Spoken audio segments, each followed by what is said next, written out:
Alors aujourd'hui, l'Église convoque tous ses chrétiens, tous ses fils, ses filles.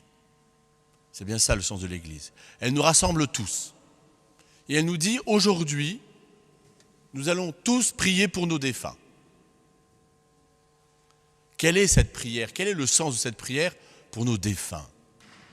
Alors on voit bien, pour quelqu'un qui vient de perdre quelqu'un de proche, cette prière pour les défunts, c'est comme pour recevoir cette espérance, être conforté dans cette espérance. C'est bien ce que nous avons entendu dans la première lecture.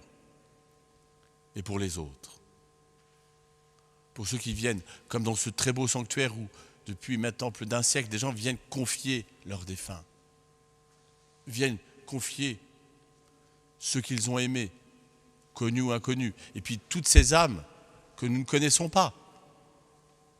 Notre fondateur, l'abbé Guérin, nous rappelait quelque chose de notre vocation de prêtre, où il nous rappelait que nous sommes ordonnés, c'est-à-dire nous sommes appelés à être prêtres, autant pour les vivants que pour les défunts. Mystérieux. Nous sommes ordonnés autant pour les vivants que pour les défunts. On nous confie une intention de messe avec un défunt pour qui il faut prier. Eh bien, cela nous ramène, vous voyez, à quelque chose de fondamental dans notre foi, dans le mystère de l'Église. Dieu veut nous sauver ensemble. C'est ensemble qu'il nous sauve. Il aurait pu faire que chaque chose soit unique. Mais l'individualisme, Dieu ne connaît pas. Parce que Dieu est trois personnes. Parce que Dieu fait que nous sommes des fils et des filles. Hier, nous célébrions ceux qui sont déjà au ciel, nos grands frères et nos grandes sœurs dans la foi, ceux qui nous ont confortés dans l'espérance hier, en disant que là aussi, nous sommes appelés à cette même vocation. Et puis aujourd'hui, nous prions pour nos défunts. Nous ne savons pas encore où ils sont. Eh bien, eux attendent aujourd'hui que nous prions pour eux. Et pour cela, nous avons le plus beau, le plus grand des cadeaux. Ce qui ne veut pas dire là aussi que ça ne consolera pas immédiatement psychologiquement. Mais ce cadeau, c'est l'Eucharistie. Ce cadeau, c'est ce pourquoi nous sommes ici. C'est la plus grande des prières pour les défunts. C'est dans l'Eucharistie qu'elle se joue. Qu'est-ce qui se joue dans l'Eucharistie? Qu'est-ce qui se joue dans la messe? Eh bien, l'Eucharistie, la messe, en fait, elle nous remet d'abord devant le mystère de notre foi. Et le mystère de notre foi nous rappelle cette vérité centrale. C'est qu'il y a un homme. Cet homme était Dieu. Il s'appelle Jésus-Christ. Il est venu parmi nous il y a 2000 ans. Il a vécu notre vie d'homme, notre existence terrestre, avec ses joies, ses peines. Lui aussi a pleuré la mort de son ami Lazare. Lui aussi, à côté des gens qu'il a aimés et qu'il a vu partir. Et lui aussi va mourir. Donc lui aussi va traverser tout ce que nous vivons autour de ce mystère de la mort. Il l'a vécu. Il a perdu des êtres chers. La tradition nous rappelle qu'il a sans doute lui aussi perdu son père, Joseph. Il l'a vu mourir, il l'a accompagné. Quel mystère! Il a dû pleurer la mort de son père Joseph. Et lui-même va perdre d'autres amis. Et lui-même, au moment où il va mourir, va voir d'autres personnes, ses apôtres, Marie évidemment, les saintes femmes, les larrons, le bon larron, être autour de lui au moment où lui-même va mourir, avec l'aide qu'il a demandée. Et donc dans ce mystère de l'Eucharistie, c'est le fondement même de notre foi et de notre espérance qui est en jeu. Et nous dire, il l'a vécu avec nous et pour nous. Oui, Dieu, en Jésus-Christ, a vécu ce mystère de la mort. Il a été avec nous. Et il est avec nous. Et donc aujourd'hui, en célébrant cette Eucharistie, où nous faisons mémoire, pas simplement d'un événement passé, nous faisons mémoire dans le sens où effectivement nous faisons mémoire, c'est le mémorial, vous ferez cela en mémoire de moi, mais en plus, l'Eucharistie rend présent ce mystère. Quel miracle! C'est-à-dire, elle nous rend présent à ce mystère de la mort et de la résurrection de Jésus. Bien sûr que nous ne voyons rien, nous ne sentons peut-être rien, mais nous croyons. C'est pour ça que dans les paroles de la consécration, le prêtre dit « Il est grand le mystère de la foi ». Et quand je dis grand, c'est grand parce que c'est énorme, mais grand parce que ça nous dépasse.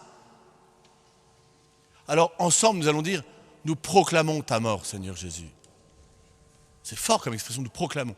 Nous célébrons ta résurrection et nous attendons ta venue dans la gloire.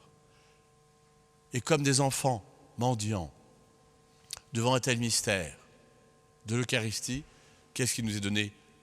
Le pain de la vie. Jésus a voulu se rendre présent dans ce pain, comme nous disons, ce pain de vie.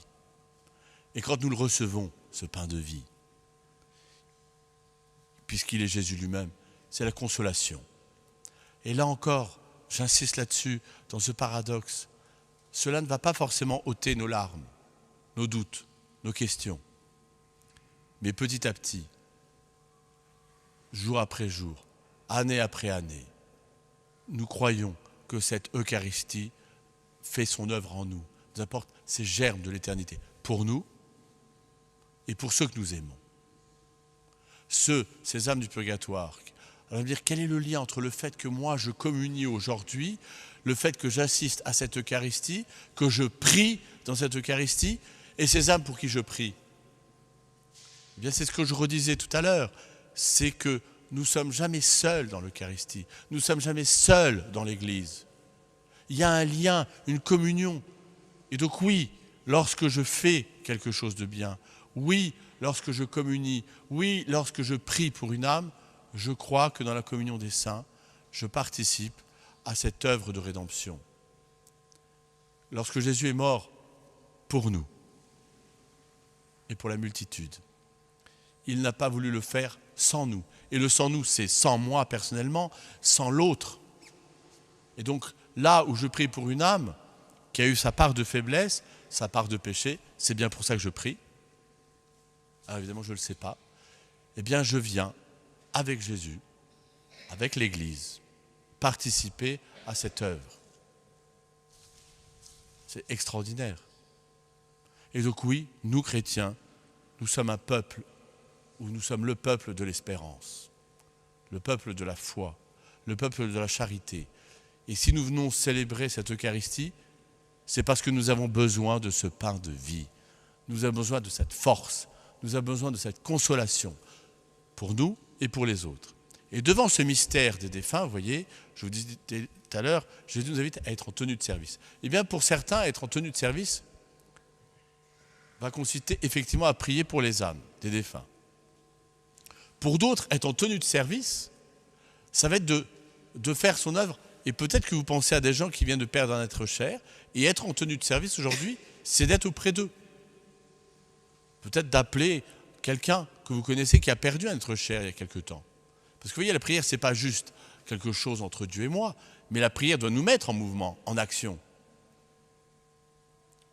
Dans votre entourage, vous avez des gens qui ont perdu un être cher. Ils ont besoin peut-être d'un coup de téléphone, d'une visite. Être en tenue de service, pour nous, lorsque nous ne connaissons pas forcément les âmes pour qui nous prions, c'est d'être effectivement à notre place dans la prière. Et dans cette prière, non seulement à l'égard de Dieu, mais elle nous pousse aussi à agir et à remplir notre place. C'est aussi d'être à côté de ceux qui souffrent en ce moment. Je peux élargir pas simplement à la souffrance d'un défunt, mais à ceux qui souffrent en ce moment, aux malades, aux petits, à ceux qui sont seuls. Voilà ce que veut dire être en tenue de service. Vous voyez, aujourd'hui, en priant pour les défunts, cela nous renvoie à notre vocation de fils et de filles de Dieu, et ce qui veut dire que nous sommes frères les uns des autres. Nous sommes frères et sœurs. Et que cette vocation nous ramène dans notre tenue de service, mais effectivement, en ce moment, dans ma vocation fondamentale. Est-ce que je remplis ma place? Et vous voyez quoi? Qui nous renvoie à notre vocation fondamentale d'être dans le don de soi.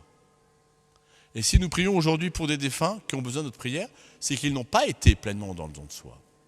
Si hier nous avons célébré les saints, c'est qu'ils ont été complètement dans le don de soi. Alors que Dieu nous donne la grâce aujourd'hui d'être en tenue de service et de savoir où nous devons être aujourd'hui, ce que nous devons faire aujourd'hui. Pour certains, ça sera pleinement dans la prière. Pour d'autres, en allant visiter un malade. Pour d'autres, en appelant quelqu'un qui a perdu un être cher. Et pour ceux qui ont perdu un être cher, ça sera, comme vous l'êtes peut-être aujourd'hui en étant là, savoir demander de l'aide. Amen.